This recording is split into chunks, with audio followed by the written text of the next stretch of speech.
Goblin's Blue Hat by Lisa L. West.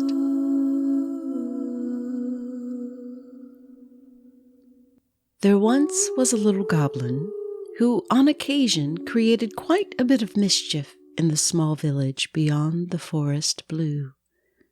And that happened to be his favorite color, blue. He wore fine velvety breeches with a waistcoat of silver green, and his most prized possession, a beloved blue hat with a brown and red rooster feather. The hat was felted from the fur of a great blue beaver and the wool of a wily black sheep, both his long-gone friends. The blue beaver had promised him that when he passed away to the secret world of the wild running rivers, the goblin could have his fur. The black sheep, who was a clever fellow, lost a bet to the goblin, and in payment had given him some of his black wool. The feather he outright stole from an old and very mean rooster, and when he took it, he did so late in the night while the old rooster was asleep. He was quiet and sneaky, and licked his little lips as he carefully leaned close. Pluck! While the rooster cried out, the little goblin ran with a grin. Sknee-hee! That's what you get, meanie! Now he happened to admire the cobbler's hobby of creating the most interesting and useful hats in the village. So he gave the cobbler a dream about making a small hat.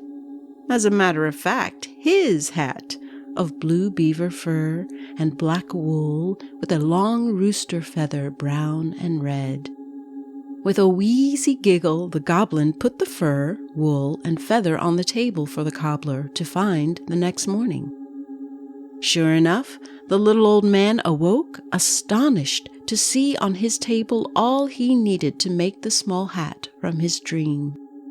It was a strange dream, like hearing the crinkling of autumn leaves in the distance, along with the sound of a wheezy sniff and giggle.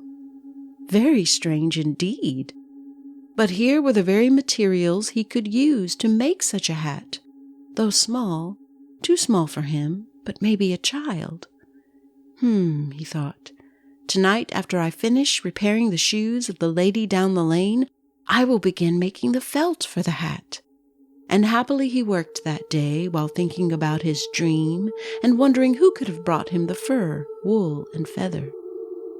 The goblin tingled all over with delight. With that out of the way, it was now time to make some mischief, and leaping over the back gate of the cobbler's house, he trotted off to the baker's. There would be cream and honey, sweet cakes and jams. He didn't care for the bread, unless he could get a few fingernail shavings in a loaf and follow the unlucky person home to watch them eat it.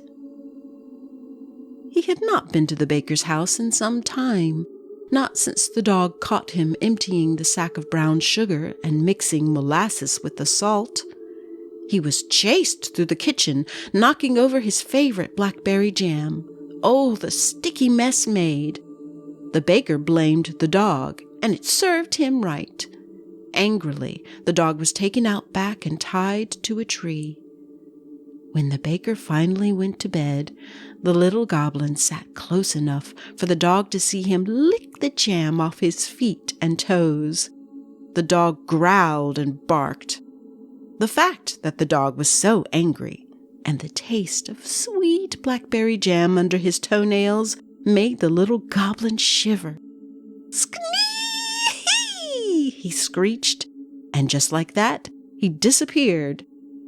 The dog, named Barnaby, chose to despise the little creature ever since. The morning was cool on the goblin's skin as he ran with a skip and a hop. All of a sudden, he stood still behind the baker's tree. He could see a large stone sitting in front of it and could smell the old bones of the dog in the ground. Oh, snivers and snives, the dog is gone, gone to his home before hearth and bone. Sweet cakes and jams I'll plunder free, for the poor old boy is gone. Squee! Had it been so long ago since his last visit? Yes, too long, he said to himself with quite a mouthful of cream. Gulp. The sweet cakes were as wonderful as he remembered. Later, when the baker came into his kitchen, a jar of blackberry jam would be missing, but he wouldn't notice for the mess of crumbs on the table. Crumbs that made a trail out of his back door sitting wide open. With a very wet sneeze that turned into a chuckle, the little goblin was off to make more messes until he grew tired of mischief, and feeling very pleased with himself, he nestled in a corner of someone's cottage, unseen and undisturbed. He would wake up when his hat was made, and that might take a little time, but time was not, nor ever would be, his concern. Ah! The tinkling of a small bell awakened the little goblin. This meant that the dream he had given the cobbler was fulfilled, and the hat was made. You see, little spirit creatures can give dreams of a task they want done, and when it is finally completed, a phantom bell no bigger than your pinky toe begins to ring. This lets them know, despite their distance or what they may be up to, that the bestowed dream is complete, made real in the world of waking dreams. The goblin opened his eyes, and there sat the house cat, watching. Mew, said the cat. Ish, said the goblin. The cat had smelled sweet cream on the goblin's breath as he slept. Had you taken the cream from my lady's larder, I would have ripped your crooked little nose off in your sleep. The goblin squinted as he stretched his arms and legs with a wide grin. Cat, seems you don't get much for yourself. Pew to your lady's cream, the baker's is the best. Perhaps you can go with me sometime to lick from the bowls and taste the jams. Screamptious! No, little goblin. I shall stay here with my lady, where all is enough, for she is the secret queen of the village. There is none like her. This pricked up the little goblin's ears. A secret queen, you says? Well, how do yous know? She might be a witch with yous under her spell. The cat began to walk away, but the goblin followed after him, intrigued by this notion of a secret queen. What the cat actually meant was that his lady was wise, though not wealthy. Above all, she was kind. Unbeknownst to the rest of the village, she was indeed a witch. She used her magic to keep them safe from the creatures who might venture out from beneath the mountain. She made sure they did not harm her people, and sometimes helped those under the mountain when they were sick. As long as she lived there, and she was much older than anyone could know, the boundaries she set about the blue forest were honored. So the goblin was not far from the truth when he called her a witch, but she had not put the cat under her spell. She had saved him when he was a tiny kitten. One of the creatures beneath the mountain found it and thought it might be a bit of food. The lady saw them that night, and she also saw magic in the kitten. She asked the creature if she could trade it for a bit of goat. The creature, liking the taste of goat, was not sure of the taste of this furry thing, and readily agreed. She took it home and called it Ember. He was black and orange all over, and was indeed full of magic. While he referred to his lady as a secret queen, most others in the village called her the lady down the lane, and for many generations too. It seemed everyone would see her as a woman somewhat younger. While they aged, they somehow never noticed that she did not. There was nothing unusual about her. She was not a midwife, though she sometimes assisted them. She was not a part of the village council, though on occasion made persuasive remarks when they gathered. Her beauty was unnoticed. She lived quietly with her Ember, not often venturing out unless she needed to, and late into the evenings on new moons and full ones. She could not see the little goblin, but knew he was there. Ember told her. So she left him alone in the corner and wondered what she might do when he awoke. The baker had discovered his missing jar of jam, and after cleaning his kitchen was highly disturbed. He decided to go out and find another dog. He would have to travel to the next village far away for one, and this was inconvenient for himself as well as all the people who bought his bread every day. The lady suspected this lone goblin may have something to do with the baker's situation. "Ember," she spoke secretly to him, "stay here with our little friend until I return. Do not let him go out. I have some questions for him, but first I must go to the cobbler's to see if he has repaired my shoes." Ember agreed, and out the door she went, the little goblin watching with curiosity. What were you two doing?" She was getting her hat and scarf, but there were wisps in the air, floating and flying between yous. What was it? He then sneezed and wiped his wet nose on the lady's apron hanging in the corner. "Goblin," spoke Ember, "would you like to see if you can stoke these embers and make the fire blaze? I'm curious if you can do better than I." "What? Yous? You means to say yous can make fire? Huh! I'd like to see yous try it." And the little goblin folded his arms and sat on the stool by the fireplace. "Goes ahead, cat." Ember sighed and began cleaning his paws. He stopped briefly to remind the goblin that it was not he who needed to prove himself. "I already know I can. I'm simply not convinced you can do better. And because you have made me repeat myself, I ask you to turn the cream in my bowl into water, and then I'll know I've met a great goblin indeed." He stood before the little goblin, staring at attention, waiting for him to do something. The little goblin was incensed.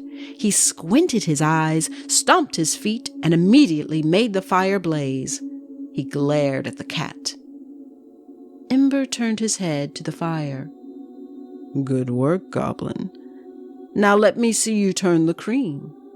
"No's! Yous let me see yous make fire!" And with that, he made the fire go out completely. Ember slowly continued cleaning his paws in the direction of the little goblin, who was now trembling with anger. Without so much as a glance in the hearth's direction, he made the fire spark and burn as it had been all morning. The little goblin's eyes grew wide, for two thoughts were in his mind at once. "What kind of sneaky cat was this?" And, "My hat! Someone is taking my hat!" "Thank you," said the lady from down the lane. It took some convincing and more than she could afford at the moment, but the cobbler was delighted to know that it would be given to someone who would love the hat more than almost anything in the world. The cobbler confessed to her of his dream when she noticed the oddly beautiful hat. It was too small for a man and just big enough for someone child-sized. She, too, had been a friend of the Blue Beaver before his passing to the secret world of wild running rivers. She knew of no one else in the village who might have acquired such unusual fur. "I'm going to have a talk with that little goblin," she thought, as the cobbler explained the strange miracle of finding the fur, wool, and feather, and how he made it just as it appeared in his dream. This village, she thought, was only so big, and there was now too much magic, with some of it being no good at all. The cobbler wrapped the hat in a cloth, and again she thanked him as she walked out of his shop. the lady down the lane knew what she would do. She walked through her front garden and opened her cottage door. "Squee!" the goblin screeched. As soon as the door opened, this was his chance to escape the sneaky cat and grab what he thought was his hat being carried under the lady's arm. But the lady smiled and commanded, "Stay! Do not go running off so quickly, Goblin." He slipped on the cobblestone and was unable to grab the hat wrapped in cloth. "Ooh, you's a meanie witch! You's make me fall and stole my hat! My hat!" screamed the goblin. If anyone had seen what had just happened, they would have seen the lady down the lane talking to herself as she opened her door, and just behind her there would have been the most unusual tiny flecks of light sprinkled in the air. Fortunately, no one else would see it. The little goblin was now caught, and strangely he did not want to make the lady angry with him. So he took in a deep, wheezy breath and gathered his composure before walking back into the cottage. "Let me see you, Goblin," she commanded. He appeared, disgruntled, with his eyes squinted down to slivers. He plopped back onto the stool. "There's no need to be upset." She sat in her chair and scratched behind Ember's ear. "Come before me into the light." The little goblin did as he was told. For the first time, he was not thinking of what he might say or do to outsmart someone. His mind was quiet. "My, what a handsome little goblin you are in your breeches and fine waistcoat. I have never seen one so well dressed." He looked at her in wonder, for her words were kind and true. "All you need now is a hat." The lady slowly unfolded the cloth and held the hat aloft in the sunlight. The little goblin licked his lips. It was perfect. The blue was seen only if you turned it a certain way in the light, and the feather finished it exactly as he had envisioned it. "Oh, my beauteous hat! Fur and wool, beaver and sheep! 'Tis lovely, my hat, to make a mean rooster weep!" This made the lady laugh. "I bought this hat from the village cobbler. It cost me quite a bit." The little goblin, with a look of surprise, protested. "But it is mines! Mines! I gave the cobbler the idea in a dream, and I gave him all he would needs to make it." The lady put the hat down on the table, and the little goblin began to panic. But before he was about to disappear and grab it, she made the hat disappear. He could see that surely it was gone and placed elsewhere. He stomped with both feet, one after the other. In a stern voice she spoke. "Hold your feet and tongue, Goblin. Stay and do not disappear." He waited for her to make the threat of him never seeing his hat again, but the threat was not made. "Yes, you did give him the dream, and yes, you gave him what was required to make it. But did you felt the fur and wool? Did you block it and heat it to make its shape? Did you sand it and trim its edges? Did you pay anything of your own to acquire it?" The little goblin scrunched his neck and face with a grimace. "No." "No, you did not." And the lady's eyes began to glow like the yellow-red coals of a fire, and for the first time the little goblin felt afraid. "You were too busy stealing from the baker and making mischief all about the village until you were tired and decided to take your ease in my home unannounced and uninvited." With this, the little goblin's eyes began to well up with tears. His nose became bubbly, and he cried, "It is so boring to be good all the time." he wailed. The lady's eyes softened. She looked upon him with kindness and gave him her apron to wipe his nose. There, here is your hat. And there it was, in the palm of her hand. Then she softly spoke. "If you are interested, I have a small shed beyond the back garden where you may stay. There is no chimney, but the room is comfortable. All I ask is for help now and again to gather herbs and do other small tasks. You are welcome to my fire and suppers." "What about sweet cream? Will there be bowls of—" Ember interrupted. "You are pushing your luck, Goblin." Red-eyed and runny-nosed, the little goblin stood still, holding his hat. "Can you promise me the mischief is over?" the lady asked. With some pain, he slowly answered, "Yes, yes, I swear upon the beauty of my hat." And he put it on his head. She smiled. "It is a very nice hat indeed." And so the years went by with the little goblin, learning much from the lady and Ember. There was finally peace in the village.